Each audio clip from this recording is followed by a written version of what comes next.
नमस्कार, मैं सुनीता कथा मंथन में आप सबका स्वागत करती हूँ। कथा मंथन में आज सुनिए ब्योमकेश सीरीज की कहानी अमृत की मौत, लेखक शरदेंदु बंदोपाध्याय। इसके पहले की कहानियाँ आपको हमारी प्लेलिस्ट से मिल जाएंगी, लिंक आपको आई बटन में मिल जाएगा। उस गांव का नाम बाघमारी था।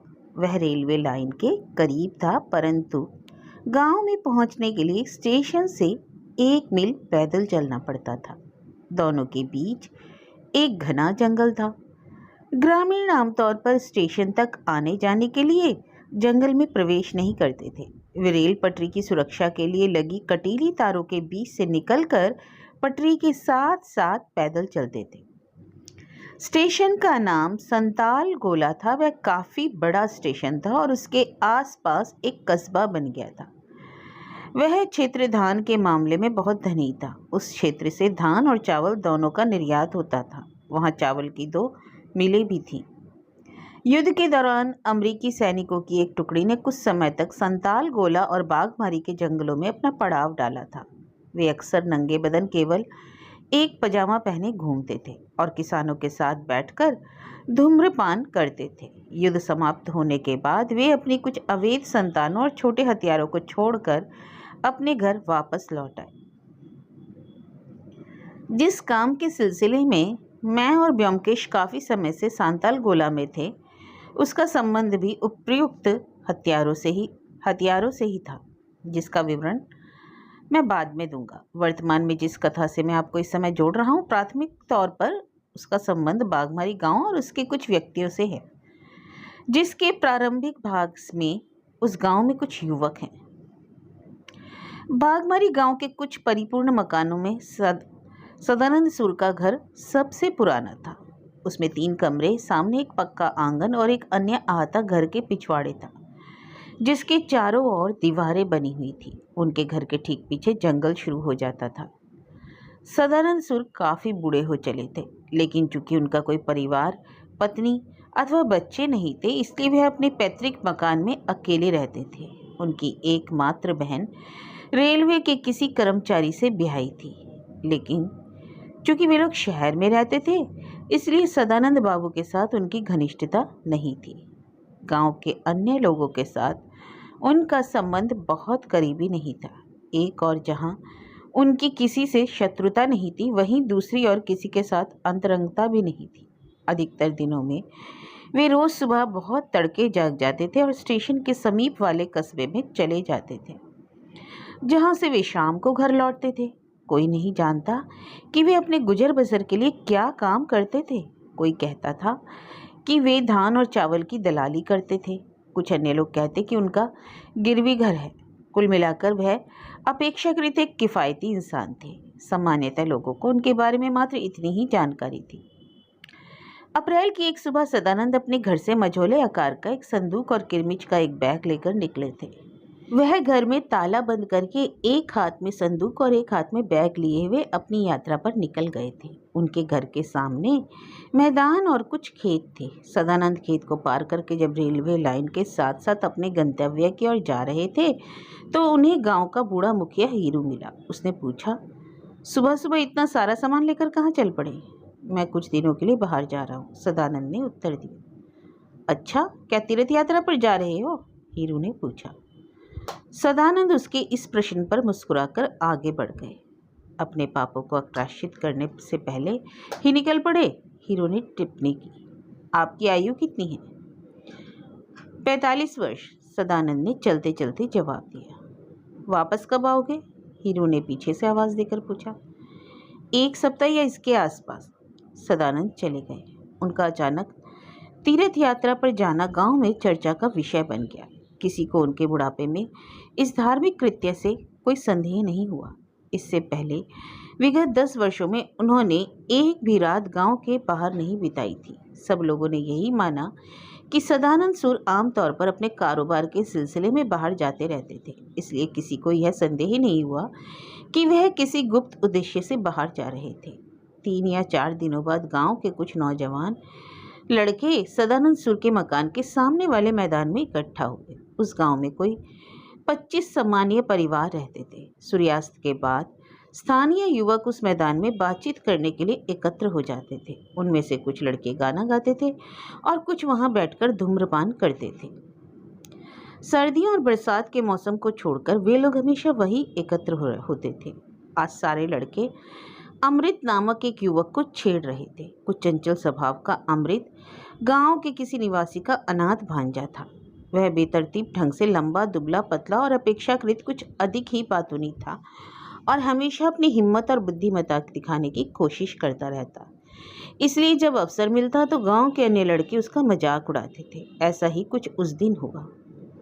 नादू नामक एक नौजवान की नई नई शादी हुई थी। उसकी पत्नी का नाम पापिया था। वह एक मटका लेकर तालाब से पानी लेने जा रही थी। वहाँ कुछ अन्य जवान औरतें भी थीं।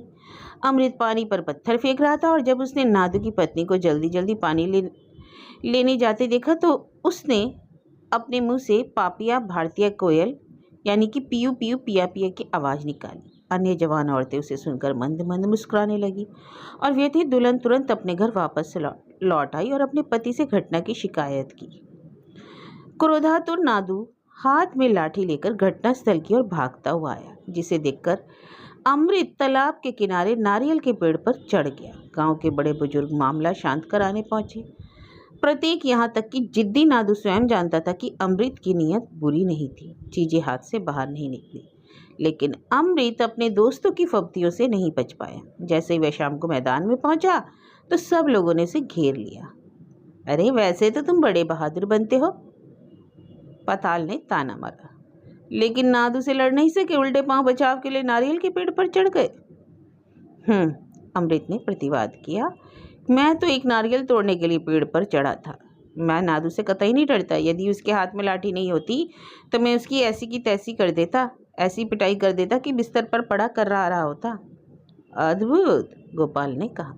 जब तुम घर गए तो तुम्हारे मामा ने तो तुम्हारी पिटाई की। मामा ने मेरी पिटाई नहीं की, वे तो मुझसे प्यार करते हैं, लेकिन मामी ने मेरे कान खींचते हुए कहा था, तू गधा है। सारे लड़के खुशी से हंस पड़े। तुम्हारे जैसे कायर को शर्म आनी चाहिए, पताल ने घोषणा की। अच्छा जरा सोचो, एक औरत ने तुम्हारे कान ऐंठ दिए। वह परिवार में सबसे बड़ी है, इसलिए मैंने उन्हें छोड़ दिया, अमृत ने उत्तर दिया। और तुम इस तरह मेरे साथ मजाक नहीं कर सकते। दासू बोला, मजाक? तुझे लोगों से डर नहीं लगता? मुझे सारी बात सच सच बता, जब तू कोई भूत देखेगा तो क्या करेगा? सभी लड़कों ने उसके कपड़े खींचते हुए चुटकी ली। मैंने एक भूत देखा था, लेकिन मैं उससे डरा नहीं, अमृत ने उनसे आंखें निकाल कर कहा।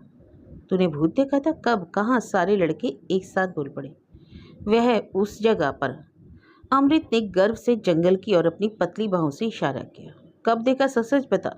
एक भूत घोड़ा, अमृत ने सत्यनिष्ठा से कहा। एक या दो लड़के उसकी बात सुनकर हंस पड़े। तू तो सचमुच ही गधा है रे। तो क्या तूने सचमुच एक भूत घोड़ा देखा? कब और कहाँ? परसों रात को, अमृत ने उस रात की घटना को याद करते हुए कहा। मेरी बचिया कैली गौशाला में अपने खूंटे से खुलकर भाग गई। मेरे मामा ने कहा, अमरा जंगल में जाकर उसे देख। उस समय रात के 10 बजे थे, लेकिन मैं किसी चीज़ से नहीं डरता, इसलिए फौरन जंगल में चला गया। मैंने चारों ओर देखा, लेकिन मुझे कहीं भी बचिया नहीं दिखाई पड़ी। चंद्रमा के प्रकाश ने उस स्थान को विचित्र बना दिया था। अचानक मैंने एक घोड़ा देखा।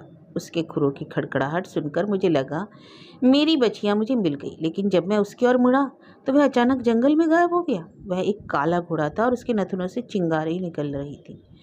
मैं हनुमान चालीसा का पाठ करता हुआ वापस लौट आया। और जब तुम हनुमान चालीसा का पाठ करोगे तो भूत क्या, कोई भी कोई तुम्हारा कुछ नहीं बिगाड़ पाएगा। अच्छा, भूत घोड़ा किस रास्ते से आया था और किस रास्ते से गया? दासू ने पूछा। वह गांव की ओर से आया और स्टेशन की ओर गया था। क्या उस घोड़े पर कोई सवारी भी कर रहा था? ये तो मैंने नहीं देखा। कुछ देर वहां खामोशी रही। अमृत के अंदर भूत की कहानी सुनाने की कल्पना नहीं की थी। उसने घोड़ा अवश्य देखा होगा, लेकिन कोई घोड़ा किसी सवार के बिना जंगल में कैसे दिखाई दे सकता है? गांव में किसी आदमी के पास घोड़ा था नहीं। यहाँ तक कि युद्ध के दौरान जंगल में छावनी बनाने वाले अमेरिकी सैनिकों के पास भी घोड़े नहीं थे। स्टेशन के पास वाले कस्बे में एक आध घोड़ा तांगा जरूर था, लेकिन वह घोड़ा जंगल में रात में क्या कर रहा था? क्या अमृत को घोड़ा देखने के बाद उसे अपनी बच्चियां होने का भ्रम हुआ था? मैं समझ गया, तूने अपनी बच्चिया को भूत घोड़ा समझ लिया है, पाताल ने अंत में कहा। अमृत ने जोर से अपना सिर हिलाया। अरे अरे नहीं नहीं, वह घोड़ा ही था, एक हाड़ मांस वाला भूत घोड़ा। क्या तू हमसे यह कहना चाहता है कि भूतवा घोड़ा देने के बाद भी तू बेहोश नहीं हुआ? अरे मैं क्यों बेहोश होता, मैं तो हनुमान चालीसा का पाठ कर रहा था। बड़ी अच्छी बात है, लेकिन तू तो हनुमान चालीसा का पाठ इसलिए कर रहा था ना कि तू उसे देखकर बुरी तरह डर गया था, किसी भी सूरत में नहीं। अमृत ने शेखी पकारी। कौन कहता है कि मैं डर गया था? देख अमरा, तू ज़्यादा डींगे मत मार। दासू बोला, क्या तू अभी इसी समय जंगल में जाने की हिम्मत कर सकता है? क्यों नहीं कर सकता? अमृत ने जंगल की ओर घबराते हुए देखा। उस समय तक रात हो चुकी थी और चंद्रमा निकल आया था। जंगल के पेड़ों से काली परछाइयाँ निकल रही थी। अमृत ने जरा सोचकर कहा, यदि मैं जाना चाहूँ तो जा सकता हूँ, लेकिन अभी मैं वहाँ क्यों जाऊँ? आज तो मेरी बच्चियाँ नहीं खोई। ठीक है, तेरी बच्चियाँ नहीं खोई, लेकिन हमें कैसे यकीन होगा कि तू झूठ नहीं बोल रहा था? गोपाल ने कहा। झूठ? अमृत अपने पाँव पर उछल पड़ा। मैं और झूठ? देख गोपाला, तू तो मुझे जानता नहीं है क्या? ठीक है ठीक है, अब तो मेरी इतनी सहायता और कर। हम देखना चाहते हैं क्या तू जंगल में अकेले जा सकता है या नहीं, तभी मानेंगे कि तू कितना बड़ा बहादुर है। अमृत अधिक व्यंग सहन नहीं कर सका। मैं अभी अंदर जा सकता हूँ। ठीक इसी पल उसने आत्मविश्वासपूर्वक घोषणा की। क्या तुम लोग सोचते हो कि मैं डर गया हूँ? वह खड़िया मिट्टी का टुकड़ा अपने साथ ले जा।